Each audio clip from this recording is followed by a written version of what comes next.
पहला property tax लगाया किने? कांग्रेस ने लगाया ना प्रॉपर्टी टैक्स जिहड़ा हैगा।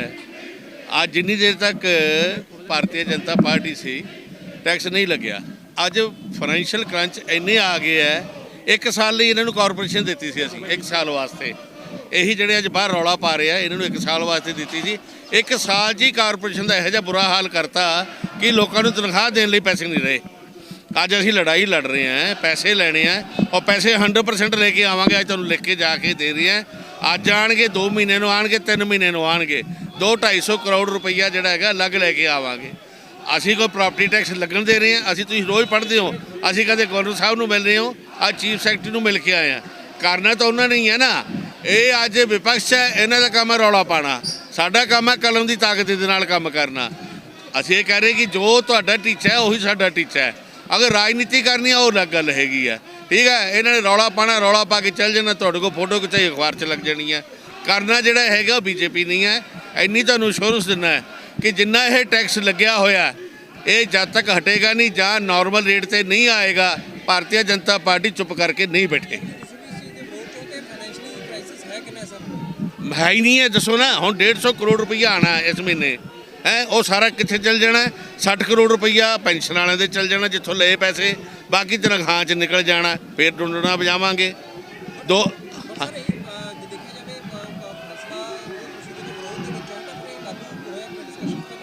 देखो प्रशासन है, चाहे किसी की भी सरकार होवे, कांग्रेस के टाइम तो भी इदा होंदा रहा है। किसी भी टाइम से प्रशासन अपने फैसले लेंदी है, पर असी ये फैसला जिहड़ा हैगा पहली पार्टी होएगी भारतीय जनता पार्टी कि जिहड़ा प्रशासन का फैसला वापस कराएगी। प्रोटेस्ट है हमारा भाजपा और चंडीगढ़ प्रशासन के खिलाफ है, जिन्होंने बेतहाशा टैक्सों में वृद्धि की है।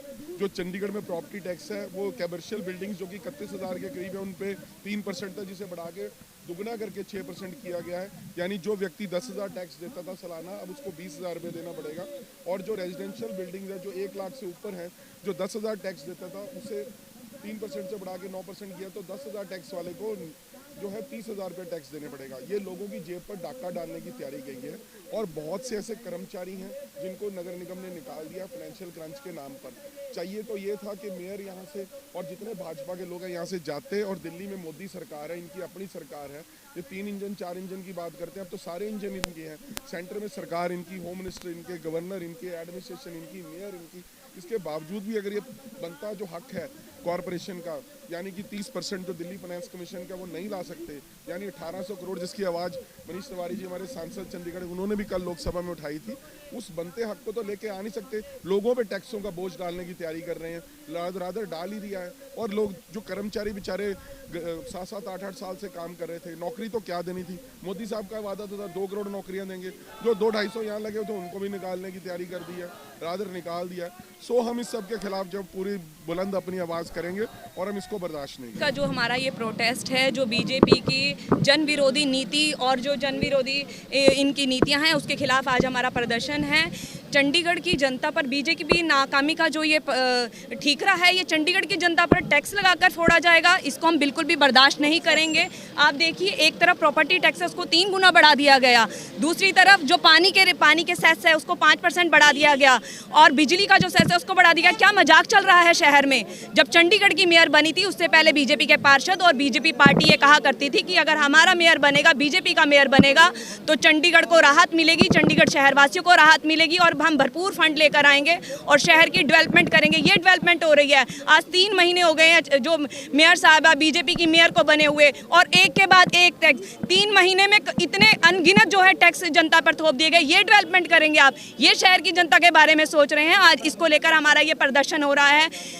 मुझे तो हैरानी इस बात की हो रही है, प्रशासन भी मेयर साहिबा की नहीं सुन रहा है, जो कि उन्हीं का ही है। प्रशासन पे भी उनकी नहीं चल रही है। हैरानी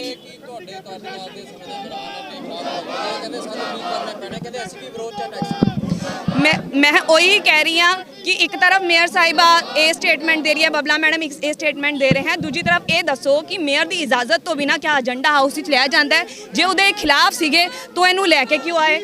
ਉਹਨਾਂ ਨੂੰ ਉੱਥੇ ਰਿਜੈਕਟ ਕਰ ਦੇਣਾ ਚਾਹੀਦਾ, ਇਹਨੂੰ ਹਾਊਸ ਵਿੱਚ ਲਿਆਣਾ ਹੀ ਨਹੀਂ ਚਾਹੀਦਾ ਸੀਗਾ। ਇਹਦਾ ਮਤਲਬ ਉਹ ਚਾਹੁੰਦੇ ਸੀਗੇ ਇਹ ਟੈਕਸ ਲਾਏ। ਹਾਲਾਂਕਿ ਬੀਜੇਪੀ ਦੇ ਮੈਂ ਪਿੱਛੇ ਪੜਿਆ ਕਿ ਬੀਜੇਪੀ ਦੇ ਕੁਝ ਪਾਰਸ਼ਦ ਹੀ ਇਹ ਸਟੇਟਮੈਂਟ ਦੇ ਰਹੇ ਹੈਗੇ ਕਿ ਅਸੀਂ ਤੇ 2% ਜਿਹੜਾ ਹੈ ਟੈਕਸ ਲਗਾਉਣਾ ਚਾਹੁੰਦੇ ਸੀਗੇ, ਪਰ ਜਿਹੜੀ ਕਾਂਗਰਸ ਪਾਰਟੀ ਹੈ, ਜਿਹੜੀ ਆਪ ਪਾਰਟੀ ਹੈ, ਇਹਨਾਂ ਨੇ ਵਿਰੋਧ ਕੀਤਾ, ਜਿਹਦੇ ਕਰਕੇ 3% ਵੱਧ ਗਿਆ। ਇਹਦਾ ਮਤਲਬ ਉਹ ਆਪਣੀ ਗੱਲਾਂ ਵਿੱਚ ਆਪਣੇ ਆਪ ਨੂੰ ਖੁਦ ਹੀ ਐਕਸਪੋਜ਼ ਕਰ ਰਹੇ ਹੈ ਕਿ ਉਹ ਵਧਾਉਣਾ ਚਾਹ ਰਹੇ ਸੀ।